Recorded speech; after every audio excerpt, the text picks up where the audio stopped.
주님의 은혜가 여러분들 가운데 넘치시기를 축원합니다. 우리가 이런 말이 있어요. 이렇게 교회 성도끼리도 귀하게 지내는데 이웃사촌이라 그러죠. 혈연 공동체가 아니라.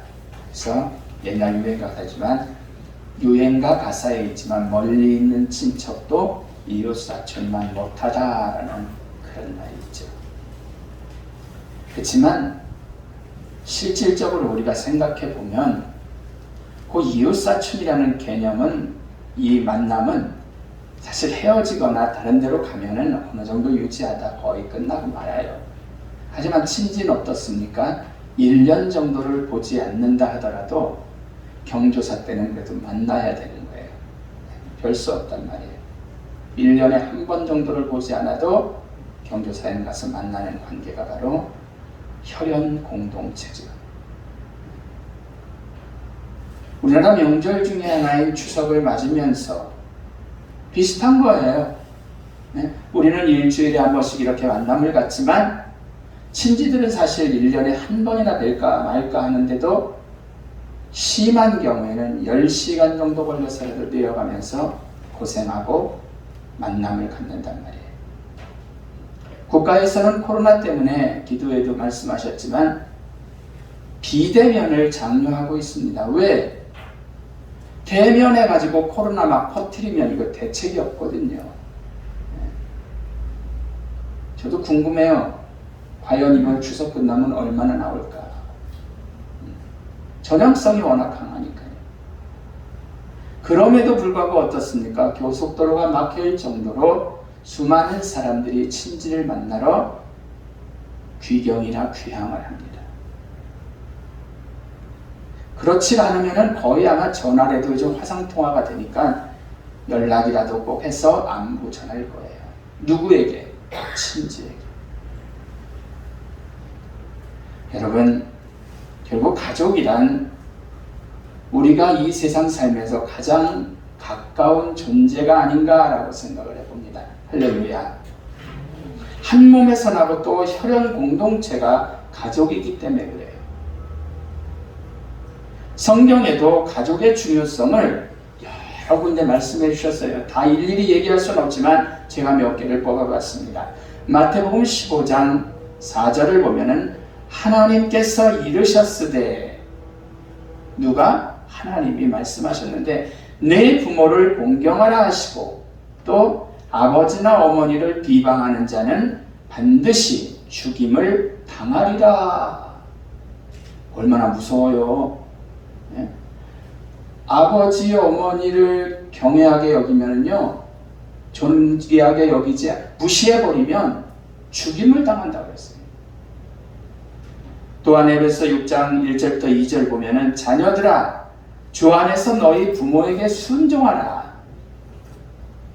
이것이 옳으니라. 내 아버지와 어머니를 공경하라. 이것은 약속이 있는 첫 계명이다 라고 얘기를 하고 있잖아요. 복 받고 싶으면 부모님들에게 잘하는 거죠. 가족에 대한 얘기인데 부모님에 대한 얘기만 하고 있습니다. 우선 누구든지 자기 친족, 특히 자기 가족을 돌보지 아니하면 믿음을 배반한 자요 불신자보다 더 악한 자리라. 디모데전서 5장 8절이에요. 형제간의 관계가 되는 거겠죠. 또 아비들아 너희 자녀를 노엽게 하지 말고 오직 주의 교훈과 훈계로 양육하라. 에베소서 6장 4절의 말씀입니다. 보라, 형제가 연합하여 동거함이 어찌 그리 선하고 아름다운고. 시편 133편 1절의 말씀이죠. 형제끼리 귀하게 여기면서 함께하는 게 진짜 이것보다 아름다운 게 없다라고 얘기하는 거죠. 이에 외에도 성경은요, 가족들이 서로 하나님 안에서 사랑하고 돌보아야 할 대상이다라고 많은 곳에서 이야기를 하고 있어요. 사실 신앙생활을 볼 때 가족에게 서로 잘하지 못하면서 주님만 찾고 교회 와서 잘하고 한다라면 그건 거짓 신앙입니다.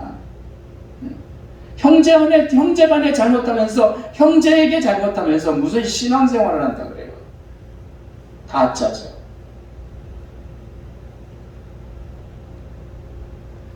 내가 좀 가진 것이 있다면 형제에게 손을 먼저 펴보시기를 바랍니다. 내가 먼저 용서하고 이해해 보시기를 바랍니다. 오늘 본문은 우리가 너무나 잘 아는 고린도전서 13장의 말씀이죠. 아주 멋진 구절이죠. 사랑은 오래 참고 사랑은 온유하며 사랑은 자랑하지 아니하며 진리와 함께 영원하다라고 세상에 노래도 나왔었지만 있지만 이게 얼마나 아름다운 음률이 아니라 아무튼 가사죠. 근데 사실 아주 멋진 성경 구절이지만 이게 왜 나오게 됐냐면 배경은 고린도 교회가 너무 많이 싸우니까 목사인 바울이 얘기를 하는 거예요. 야, 사랑 가지고 살아야 되는 거야. 사랑은 이런 거야. 이런 게 사랑이야 라고 이야기하고 있는 거죠. 배경은 좋은 가운데 나온 게 아니에요. 서로 화해하면서 싸움박질하지 말고 귀하게 지내라 말씀을 하면서 사랑을 말하고 있는 거겠죠. 여러분, 핏줄 공동체라는 게 얼마나 귀한 존재입니까? 그러니 심한 경우 명절이 되면 10시간 아까 말씀드렸지만 넘어서도 고향을 다녀오는 거예요. 이게 가족관계거든요. 핏줄 공동체라는 게 그렇게 존재가 귀한데, 그런데 우리가 실질적인 삶 속에서 어떻게 살고 어떻게 서로의 관계를 맺어가냐는 거죠. 여러분, 오늘 본문의 말씀처럼 사랑장에 고린도전서 13장의 말씀처럼 우리는 어때야 돼요? 최소한 친지에게는 사랑의 관계를 가져야 할 줄로 믿습니다. 사랑은 오래 참아요. 예수 믿는 여러분들이 머리끝까지 올라가는 일이 있어도 참으시기를 축원합니다. 주님은 자기 잘못이 아님에도 불구하고 십자가를 지시고 고통을 다 감당하셨는데 그 예수 믿는 우리가 왜 그까지 것 가지고 못해요? 더군다나 한 뱃속에서 나온 사람들이.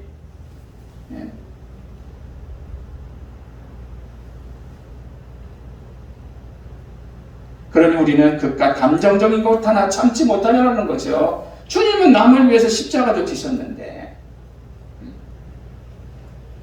왼수질 일이 뭐 얼마나 되겠어요.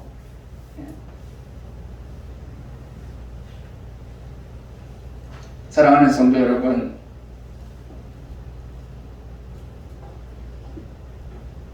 사람은 또한 온유하며 시기하지 않는다고 말씀하고 있습니다. 우리는 신앙인이에요.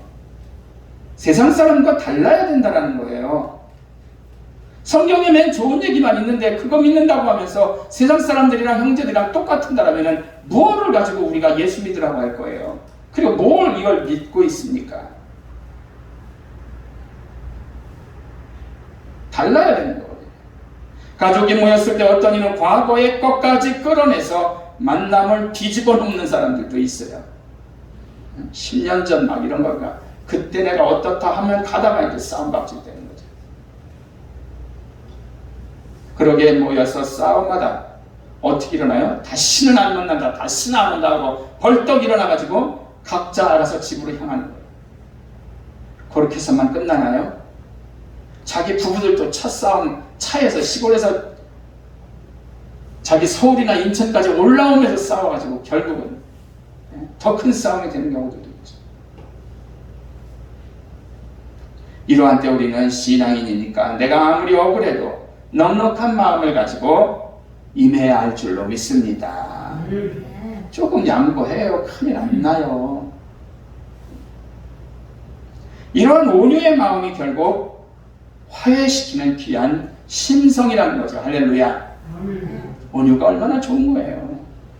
조금만 참 3일 안 있잖아요. 같이 있는 거. 아주 1박 2일 정도 있겠죠. 그리고 사랑하는 성도 여러분, 시기하지 마시기 바랍니다. 형제네 아이가 좋은 대학교 들어가고 서울대 가고 해도, 남편이 승진을 해서 이사했다고 해도 시기하지도 마시고 진심으로 축하해 주시길 바랍니다. 또한 자랑도 하지 마세요. 좀 눈치가 있어야죠. 예? 한 몸에 사는 혈연 관계인데 왜 축복하지 못하고 자기 자랑만 하고. 예? 또한 오늘 사랑은 어떠냐면 교만하지 마시고 무례히 행치 말라고 말씀하고 있어요. 잘났어야 잘나 봤댔자 나이 먹으면 다 똑같아요. 예? 도토리 키재기도 안 돼요. 거기서 거기입니다. 그냥 내 실력이라기보다 하나님의 은혜로 여러분 돌려버리시기를 축원합니다. 내가 좀 다른 형제보다 나은 게 있다라면, 좀 더 가진 게 있다라면, 아 이거 하나님의 은혜지라고 생각하라는 거죠. 사실 하나님께서 허락하셨으니까 가능한 거죠. 훅 하고 가져갔으면 끝난 거예요. 자기가 높고 돈이 좀 있고 나누지는 못할 망정 무례한 행동은 아주 잘못된 거라는 거죠. 사랑하는 성도 여러분, 또한 사랑은 자기의 유익을 구하지 않는다라고 했어요. 내 유익만 구하는 게 아니에요. 그건 사랑이 아니에요. 나만 부자 되면 뭘 할 거예요? 나만 편하게 살면 뭘 할 거예요? 계산할 일이 있을 수 있지요. 지금은 이제 저도 사회복지를 하니까 그런 것들의 통계를 아무래도 눈여겨보니까 우리나라 한 200만 가구 정도가 혼자 산다고 하더라고요. 가구 수가. 어르신들은 거의 혼자 사신다고 이제 봐야 되는 거예요, 특별히. 그러다 보면은 병원비라든지 살림살이 냉장고나 뭐 세탁기나 좀 돈 들어갈 게 고장난 경우들이 있을 거예요. 그럼 뭐 형제끼리 뭐 있다 그러면 어떡할 거예요? 제일 좋은 건 n분의 1이지 뭐. 근데 공교롭게도 형제들이 다 똑같이 잘 살아요? 다 똑같이 못 살아요? 안 그래요. 자기 앞가림도 못하는 사람들이 있단 말이에요. 그럼 좀 퉁 쳐주세요, 애들 말로. 누가 있는 사람이 하나 좋게, 얘는 돈이 없으니까 우리끼리 내자, 이것도 못한 거야. 그냥 좋은 얘기들도 많잖아요. 늘 마음으로 엄마 아빠에게 잘하니까 얘 빼고 우리끼리 그냥 돈 내자.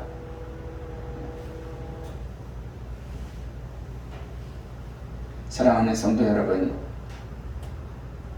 여러분들이 조금 더 내도 큰일 안 나요. 먼저 손 내밀고 좀 넉넉히 여러분들이 계산하시기를 축원합니다. 성내지 아니하며 악한 것을 생각하지 아니하며 불의를 기뻐하지 아니하며 진리와 함께 기뻐하고 모든 것을 참으며 모든 것을 믿으며 모든 것을 바라며 모든 것을 견디느니라. 할렐루야. 사람 진짜 끝내주는 거예요. 그죠?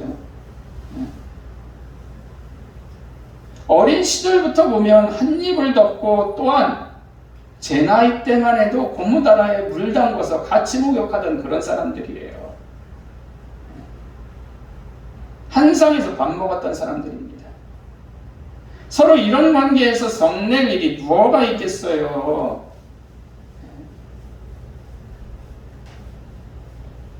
요즘은 저도 자신 있게 설교할 수 있어요. 이런 가족 관계에 대해서. 옛날엔 저도 잘 싸웠거든요. 지금은 안 싸워요. 돈 낼 일 있으면 내가 더 내고 말아요. 나도 없지만.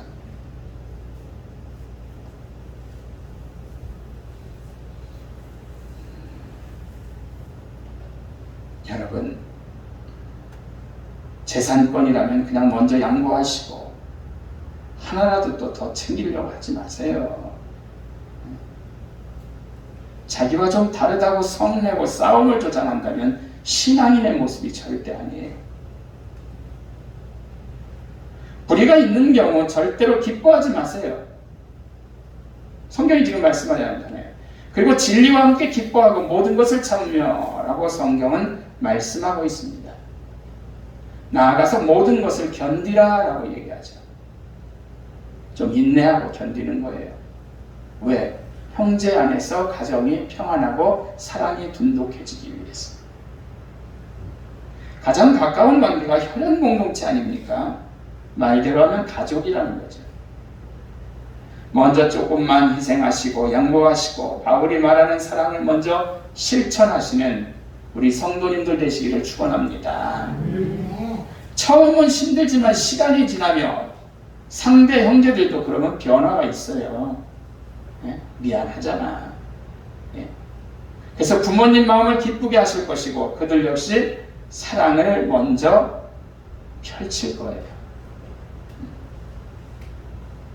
이번 명절 맞으면서 여러분들 전화라도 하시고 사랑의 계명을 머리에서 암기하시며 함께 하시기를 축원합니다. 예화를 하나 말씀드리고 마치겠습니다. 공동생활을 연구하던 한 교수가 이탈리아의 한 공동체를 방문을 했습니다. 이렇게 공동체 생활하는 같이 사는 사람들을 연구하는 교수가 이탈리아에 있는 그곳을 방문한 거예요. 친지가 아닌데 남인데 같이 사는 거죠. 400명이 함께 공동생활하는 곳인데 서로를 대하는 모습이 아침이나 저녁이나 늘 사랑스러웠고 그래서 가봤더니 400명이 사는데 화를 내지를 않는 거예요. 다툼이 없대요. 그 많은 사람들이 어떻게 이럴 수가 있을까? 공동생활의 어려움을 너무나 잘 알고 있던 그는 다음과 같은 질문을 했다고 합니다. 공동생활이 뭐 각자 알아서 사는 게 아니에요. 다 지켜 서로 똑같이 하는 거죠. 어떻게 이렇게 트러블이 없이 서로 사랑하며 매일 나눌 수 있습니까? 라고 싸우지 않고 어떻게 이렇게 매일 시간이나 돈이나 모든 것을 나누면서 생활합니까? 라고 그 학자가 교수님이 물어봤대요. 그랬더니 그들이 이렇게 대답하더래요. 저희들은 매일 아침 이런 기도를 드립니다. 잘 들어보세요. 주님, 오늘 내가 만나는 한 사람 한 사람이 오늘 내가 사랑해야 할 바로 그 사람임을 깨닫게 하소서.